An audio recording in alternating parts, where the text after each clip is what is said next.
It was lasting about a month. I had previously operated on this dog for a left forelimb lameness about 3 years ago, and it, at that time, had a patella luxation on the left side, and then it represented today for right hind limb lameness.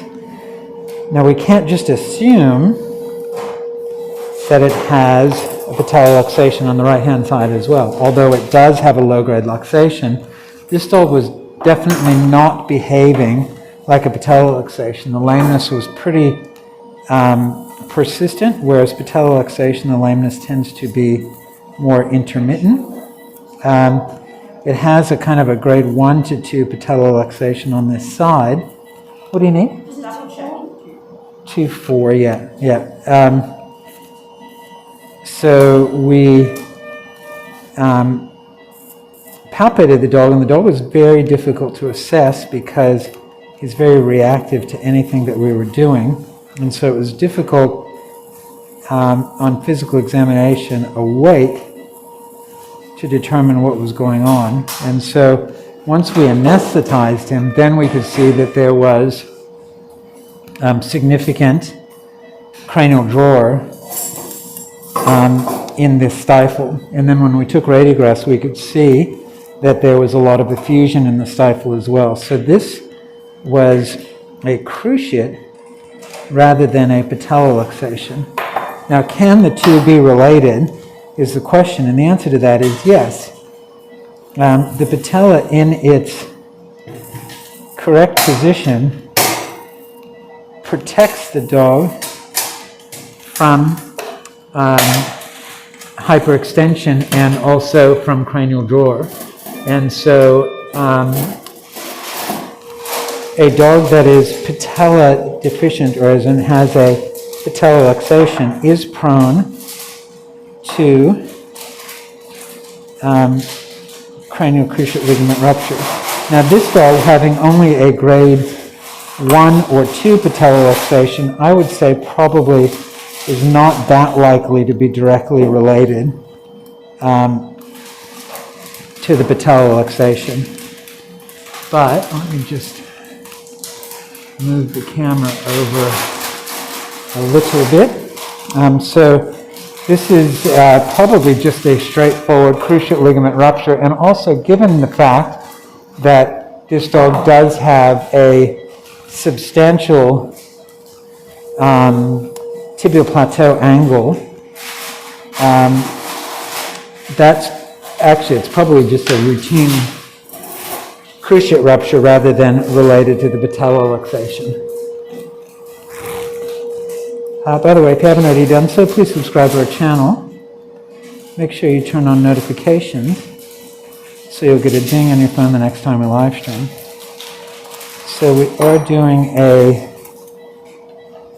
Stifle exploratory here to confirm our diagnosis.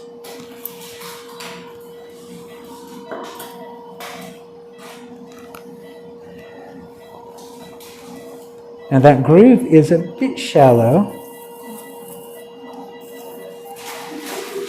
Do we have a Sen retractor?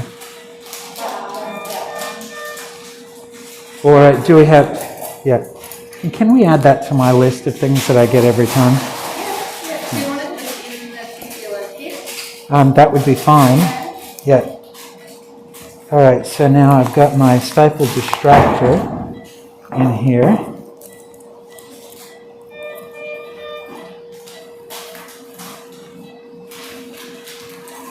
So question, would I recommend doing the patella and the cruciate at the same time? If I thought that they were both clinically relevant, I would. I'm just not sure that the patella is really that big of a deal here. You do have a somewhat shallow groove. I don't know if you guys can see that. So those are remnants of the cruciate ligament right there. And so when you're doing patella luxation concomitantly with a cruciate ligament rupture, there are a few techniques that you can use. Traditionally, what I would have done would have been just a extracapsular suture along with the tibial crest transposition. I'm just looking now, I'm sorry if my head's in the way, at the medial meniscus, which is intact. So you can just do a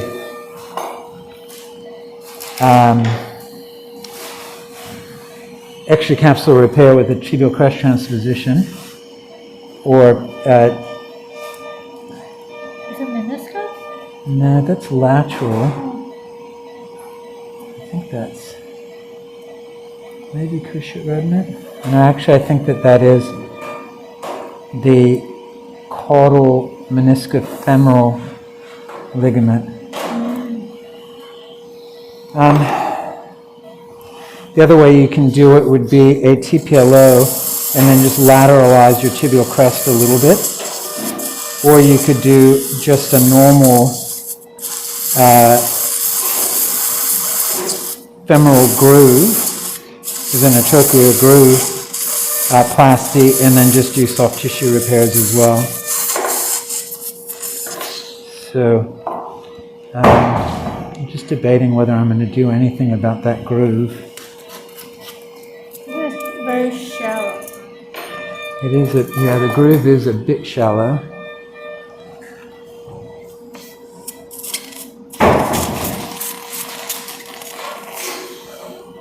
I'm just seeing if I've got enough room here to operate.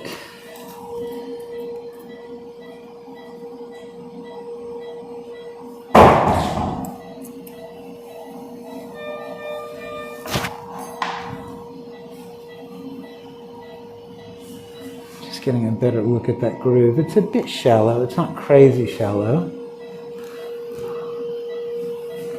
I think I'm going to leave it rather than complicate things further. Can I get some 2 OPDS, please?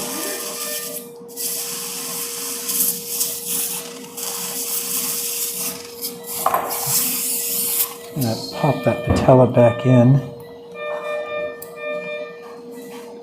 See, I can hardly get it out even over the ridge here. Like, it is pretty happy, even with pushing quite hard. I really cannot get it out of the groove. So I am not going to do anything about that right now. Can I get the table up, please?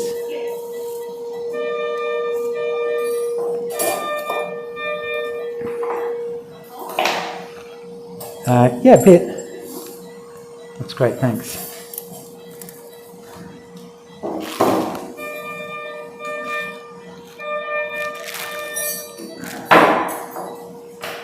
Alright, where is my thumb forceps? Alright, so we will close the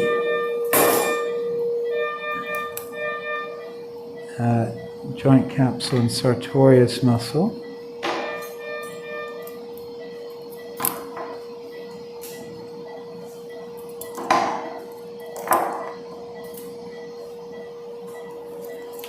Immediately I find it a bit harder to separate the joint capsule from the surrounding fascia. The lateral parapatellar approach, it's a bit easier to do that. Get some scissors, please.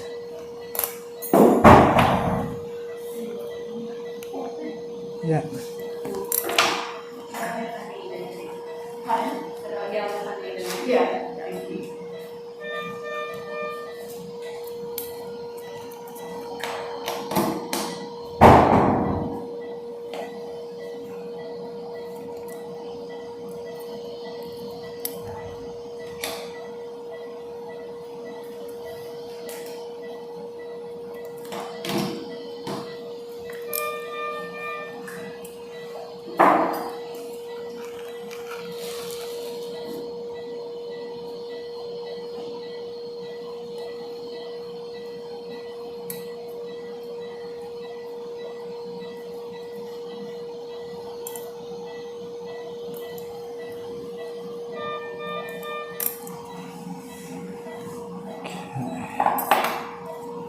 And so now we'll expose the medial tibial shaft.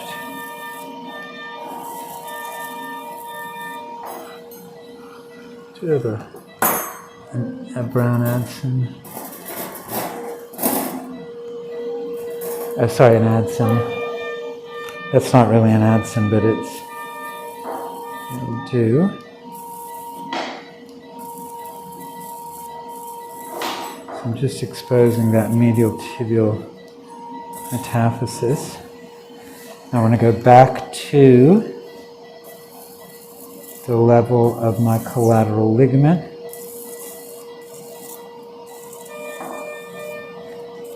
And then we'll use the freer elevator. Just clean that bone off a little bit.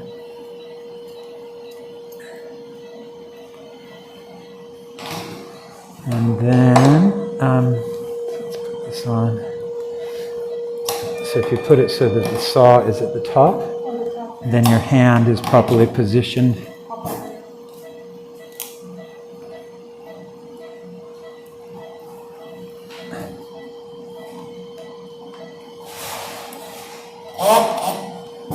Okay, so now we'll just get a Homan.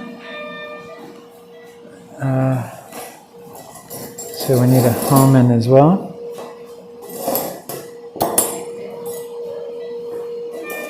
Thank you. So we're just going to use our Homan to protect the patella tendon. Hold on to that.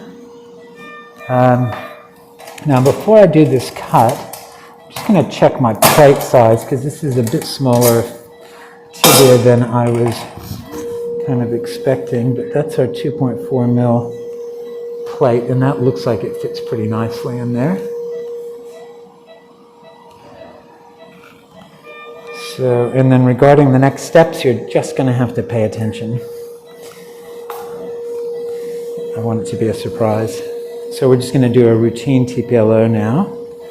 I might have you on the other side, please.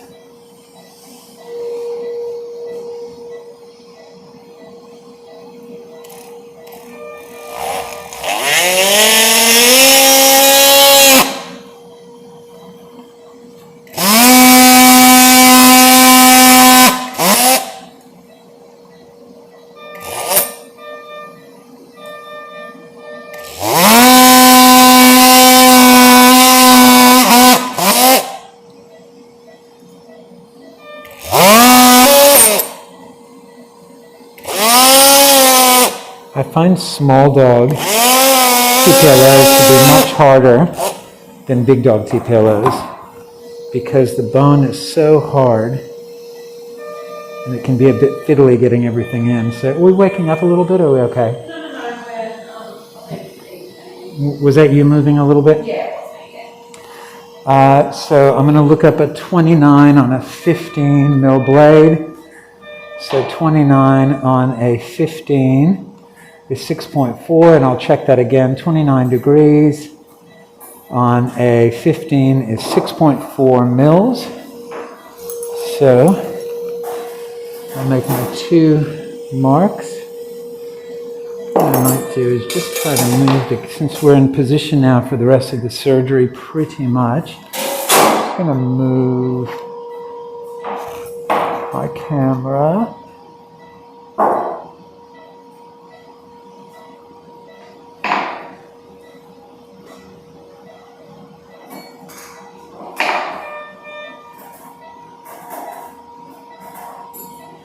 I actually have to get a new lens for my camera. I've had a few surgeries where I haven't been able to zoom in as much as I like. So you can see our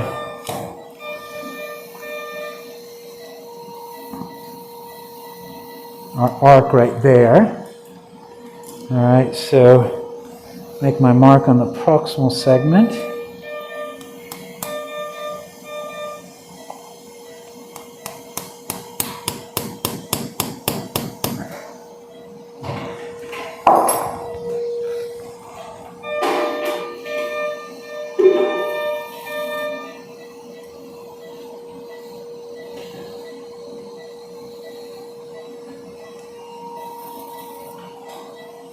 Okay, so that's my proximal segment mark, and then I need to get my caliper, and it was 6.4,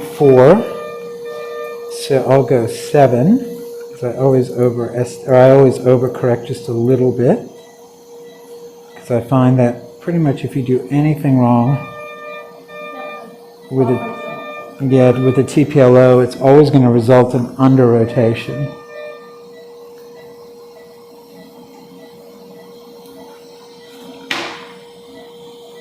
All right, go ahead and give that a good whack.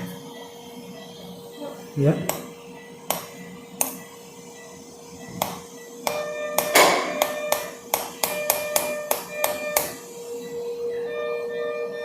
Yeah.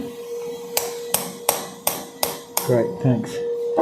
Very brave of Cynthia, hitting that hard, which is what I needed, but a little bit risky with my knuckles in the way.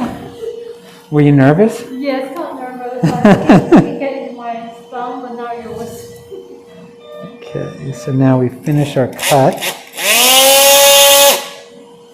Make sure that that's all, yeah.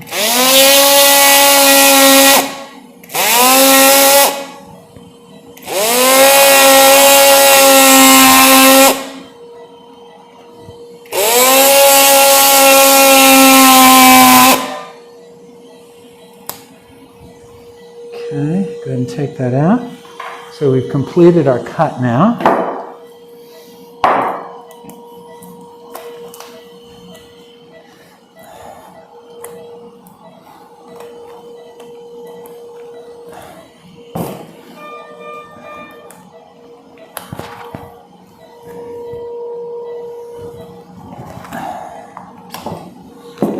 So wire driver, we'll get some pins out. So now I have to get a handle on the proximal segment so I can rotate that around. Just make sure that that's completely loose.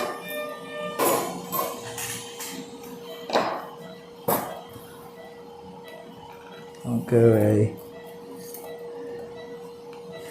5/64.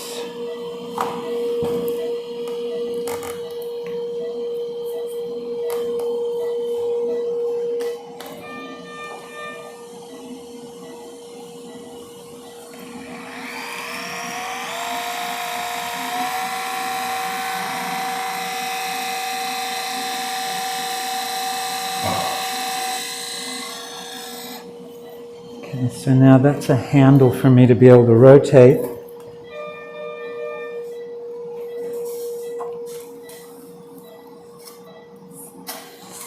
The proximal segment.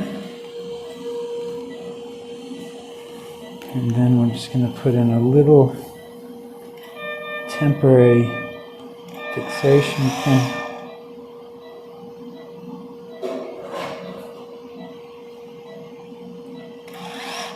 My left hand, this pin is also, I think, a bit dull, so it's migrating.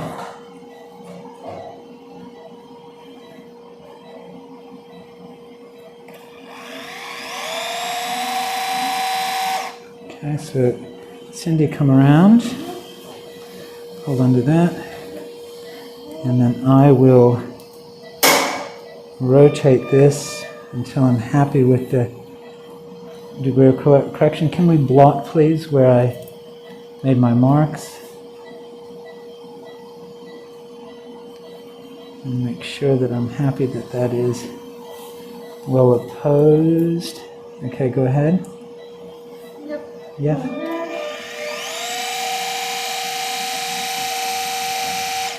Okay.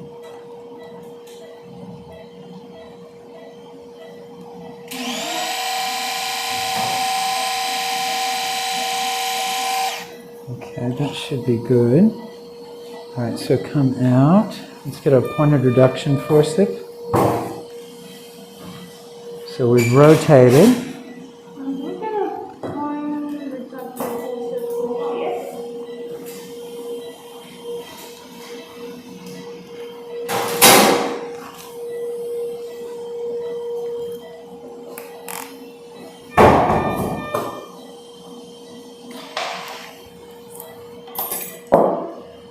Okay, and then get a couple of 045 pins, or the smallest pins, 03, 2. Now that should be good. All right, So now my 2 marks are lined up.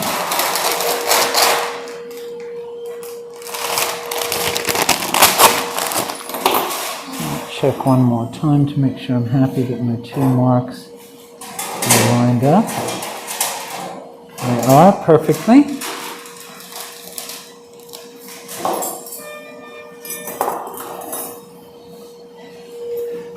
And now I'll put a pointed reduction force on here to try to compress the osteotomy a little bit.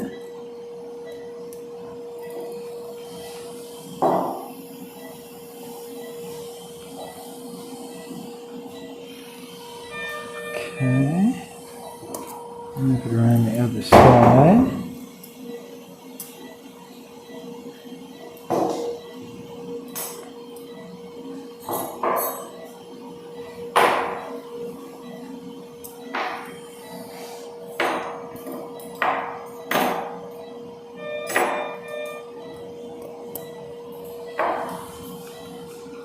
Okay. And where's our plate?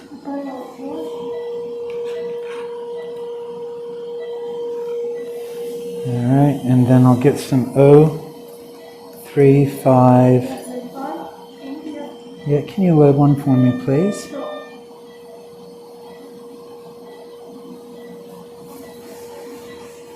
And a needle, please. Just make sure that, so I'm going to use a needle to make sure that I'm not over the joint. One's fine, yeah.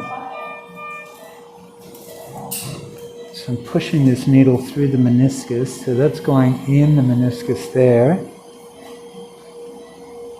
Okay, so that was a little bit proximal.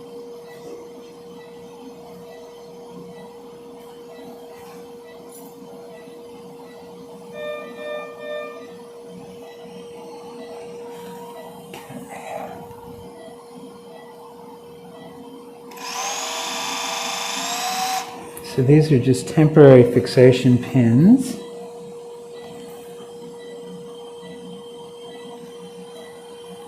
Just to hold things in place.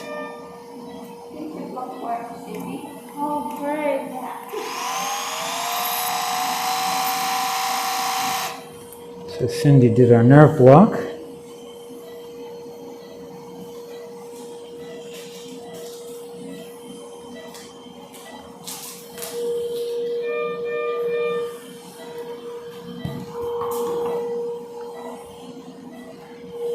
So the screw holes are a little bit off the plate. I think it's the angle a little bit.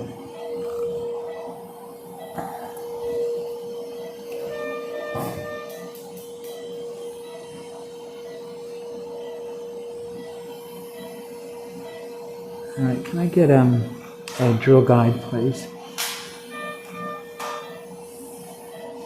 And then a 1.8 mil drill bit.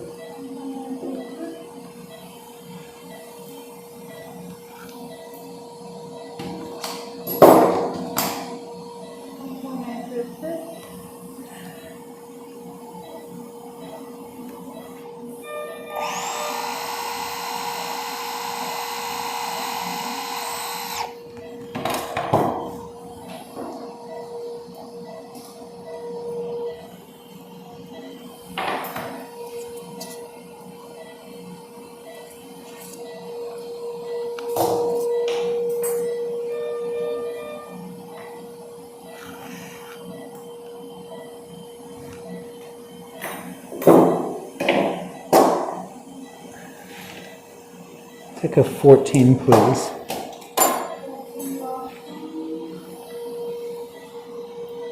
Can I get a new glove, please?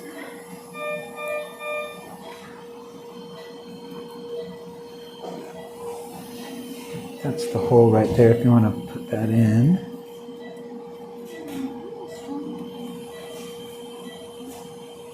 This one.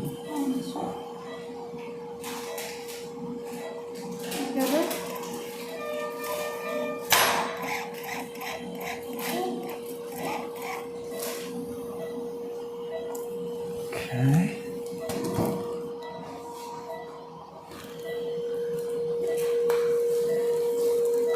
Japan.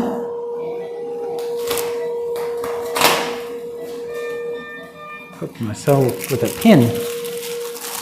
I'm just changing my gloves over.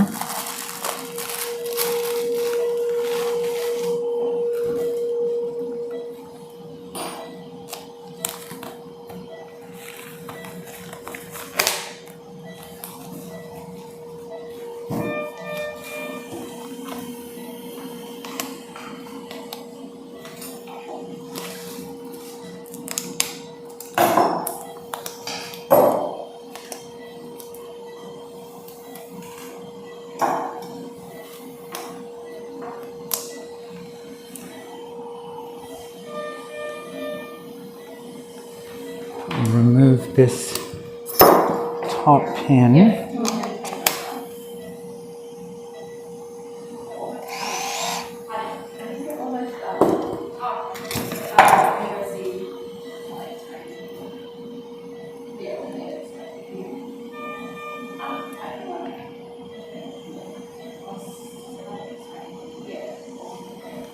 So that screw is quite close to the osteotomy,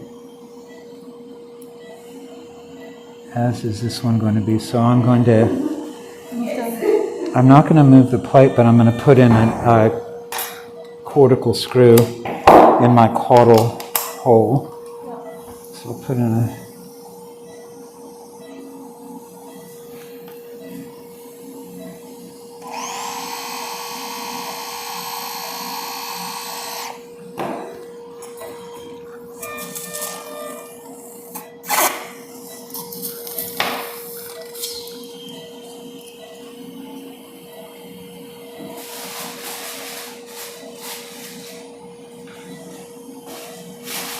Uh,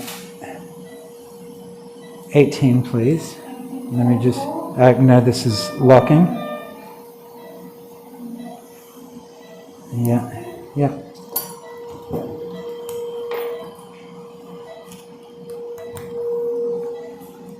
Thank you. Yeah.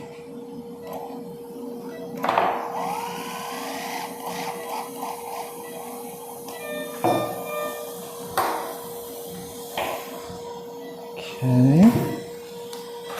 And then my last one I'm going to put in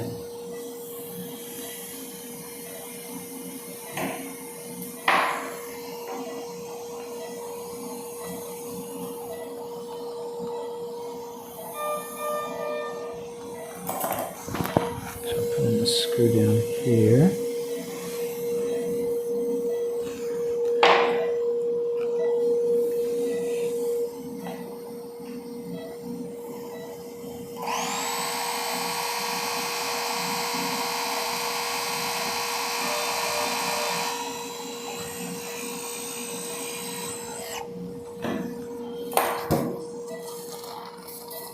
Where is my depth gauge?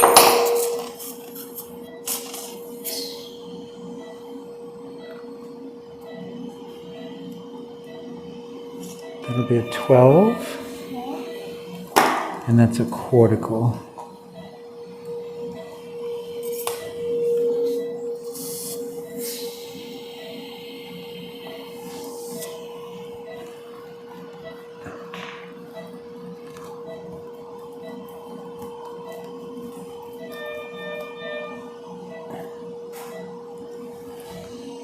Okay, and then take out that other.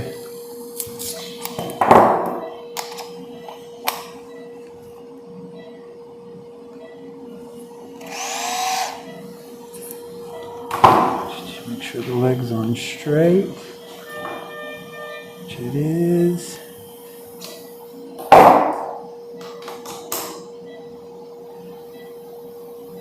It's almost like this plate doesn't have enough of a bend in it.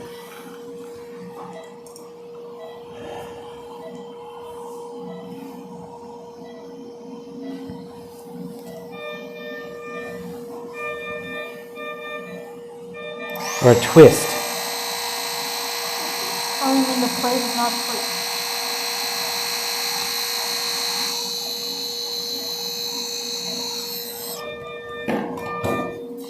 Guess the other possibility is that I'm trying to put too big a plate on. So maybe a 2.0 would have fit better. I'll go with a 12 again, please. Locking, yep.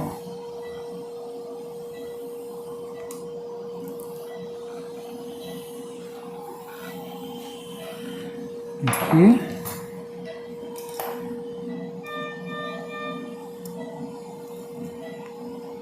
Oops.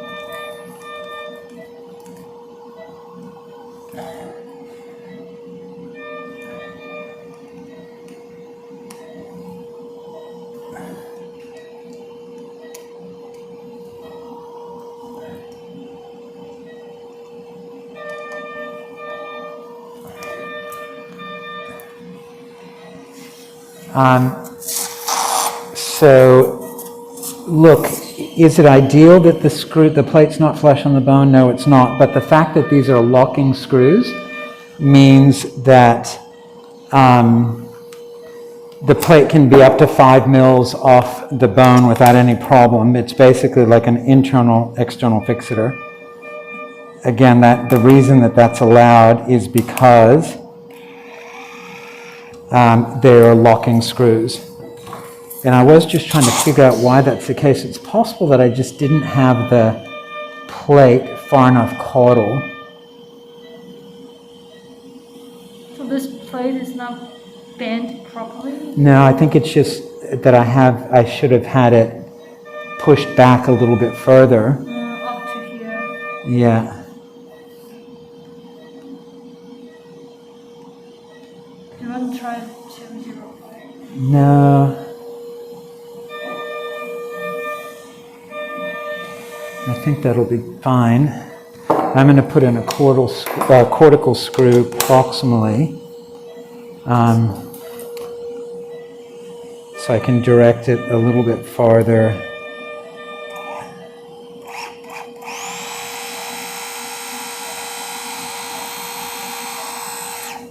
Proximally, so I make sure that I get the 2 cortices.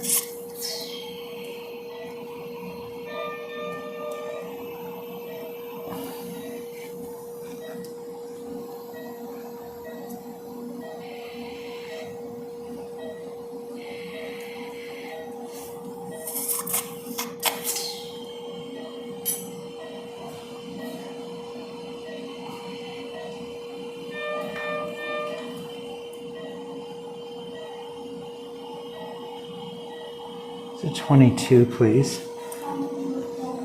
Yep.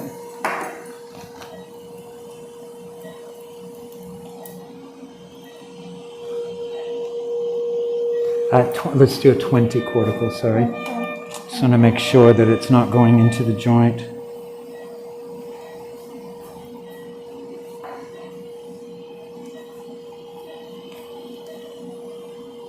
So it's going quite far proximally.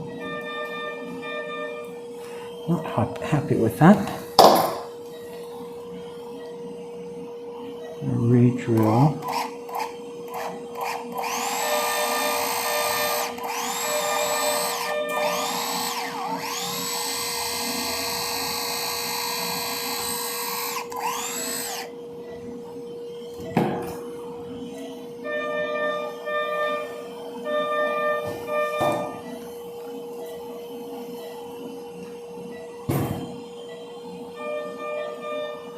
Uh, 18, please. Cortical.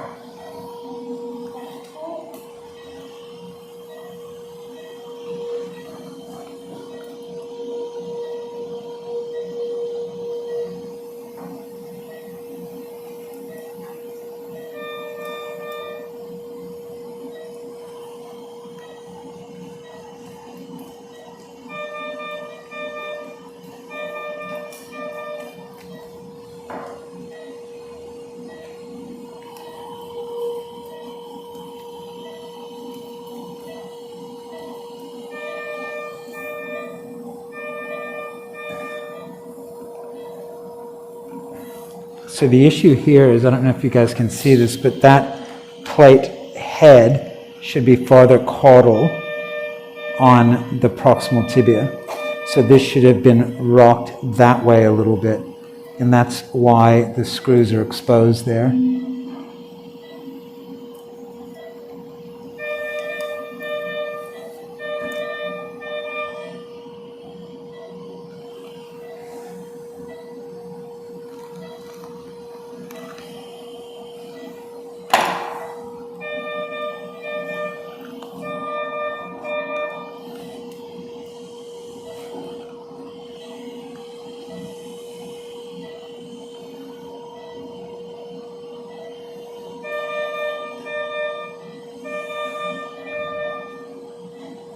Debating whether I should reposition it. I'm just worried about making too many holes. Where's my needle? It's here.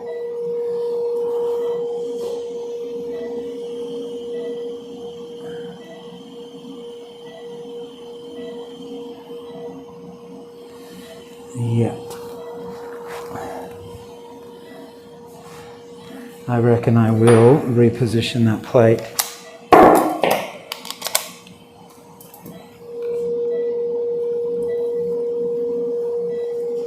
So I'm just replacing my temporary fixation pin.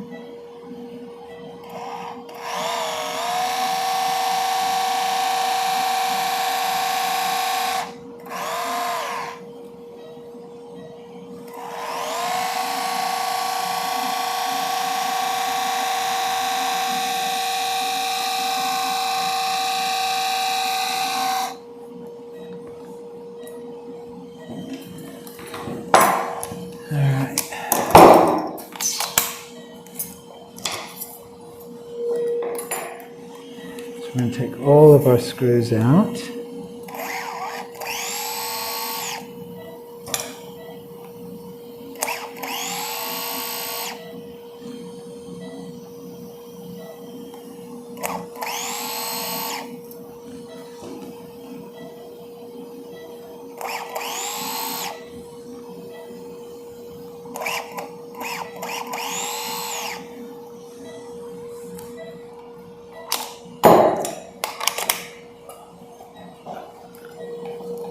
So it's good for you guys to see that these don't always go exactly to plan.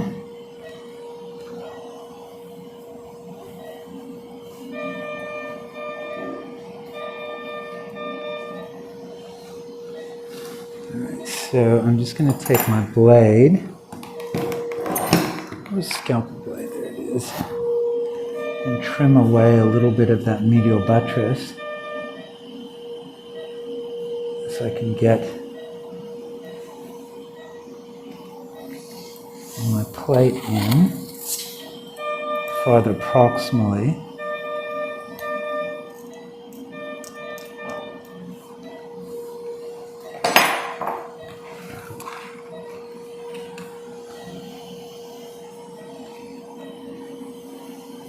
So I can see that there's a question about a perineal urethrostomy. When you have a perineal urethrostomy that reblocks, almost universally the problem is that they weren't dissected far enough proximally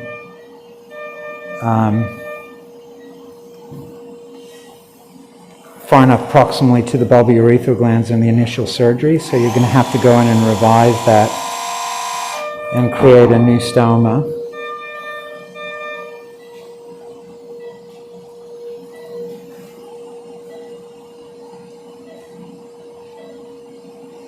The reason I'm revising this now is that, well, I think it would have been okay. I would just hate myself every time I looked at these radiographs.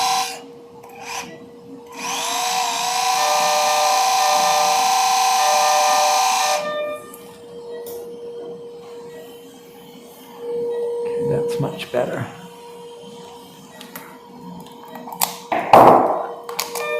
I'd rather do it now than take my post-ops and think, oh, I've got to go back in the theater.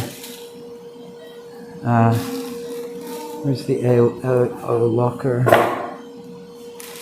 Oh, it's on here. Where's the drill bit? Drill bit.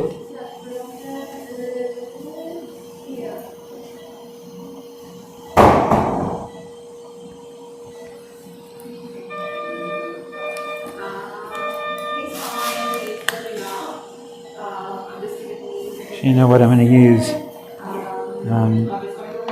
Cortical screws first.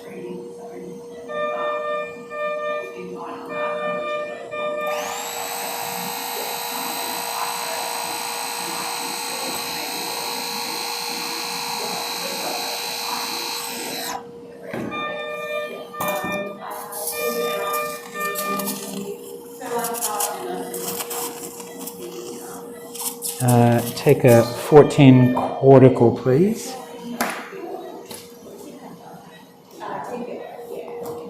And a hand drill? Yes, please.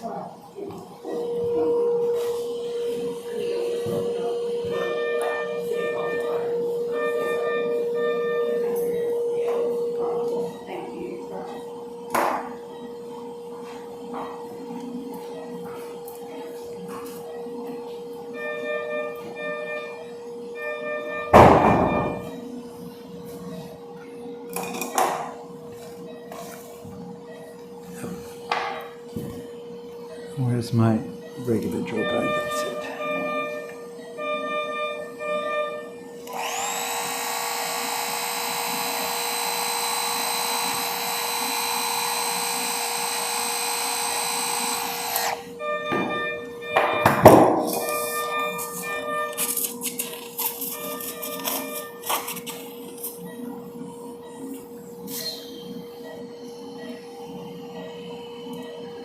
$16, please.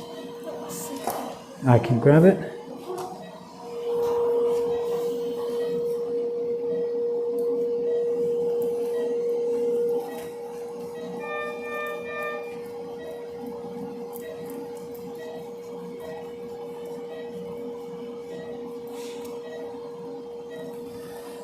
Okay. And we can take out that first pin.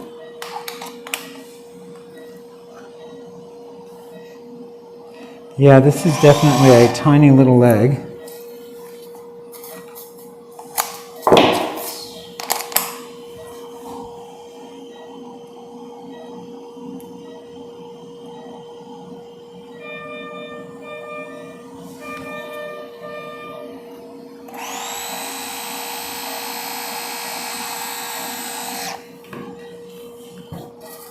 I'll just hand drive all of these so I don't strip out the bone.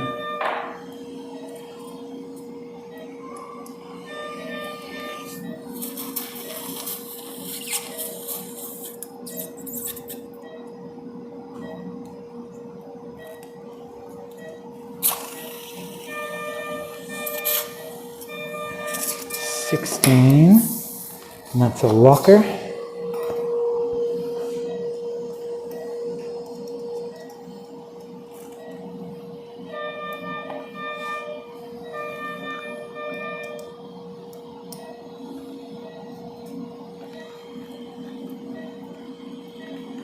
And you can see that my other screw from the previous plate position was actually over the osteotomy, like nearly right on top of the osteotomy. Oh, I see what you mean. This is here.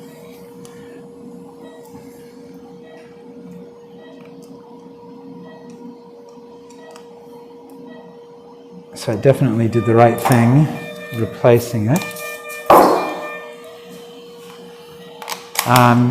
So I don't take intraoperative radiographs, although some people do. Basically what I'm doing is using external landmarks to direct me where I'm placing all my screws and things.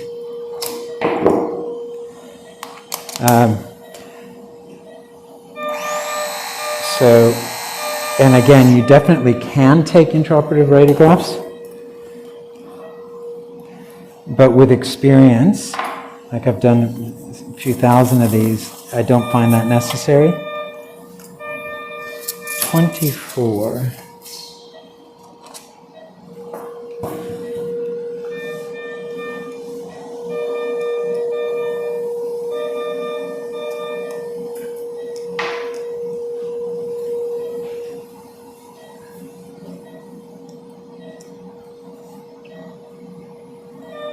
can go ahead and take that hub out.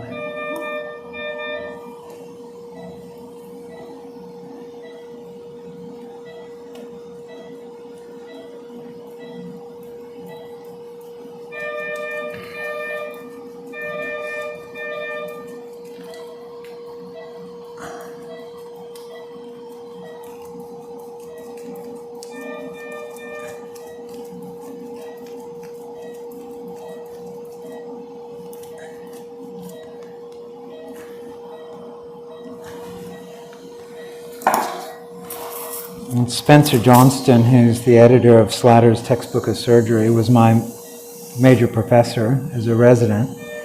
And he used to always say that a patient can handle a slightly longer anesthetic much better than they can handle a complication that requires them to go back into theater.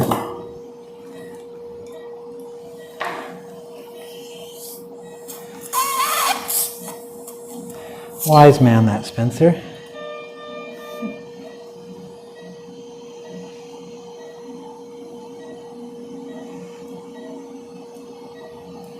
There's 16, 18 here.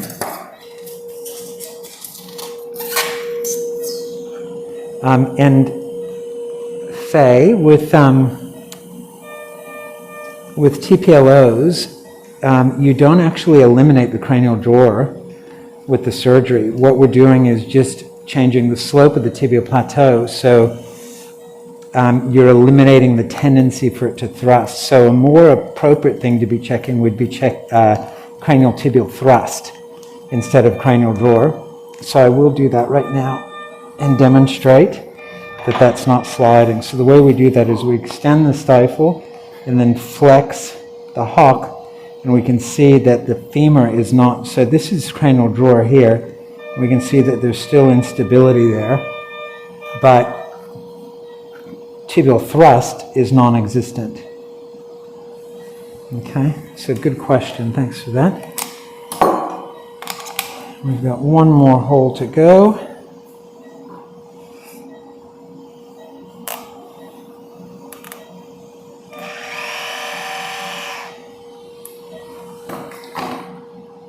Make sure the leg's on straight. To do this, I'm constantly checking to see that the leg is on straight.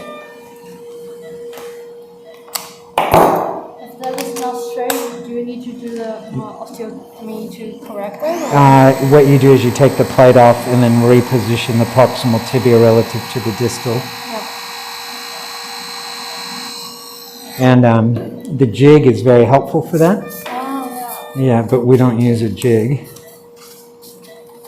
If I have to correct a lot of rotation, I will use a jig. Mm-hmm.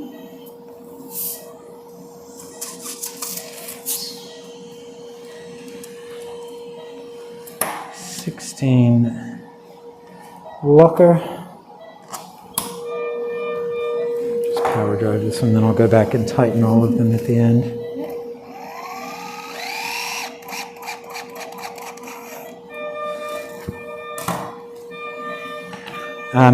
And yes, I am happy to clean those screws and then repack them.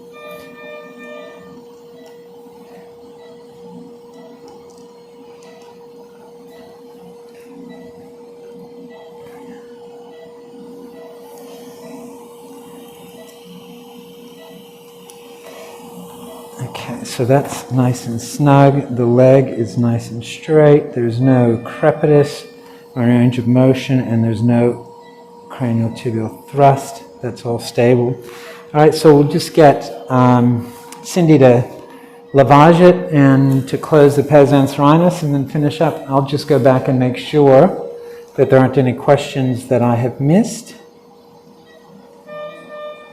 So yeah, in the perineal urethrostomy, you're just going to have to cut around that urethrostomy hole and dissect out the urethra, and then just make sure that you're going far enough in past the bulbourethral glands by about 1 centimeter.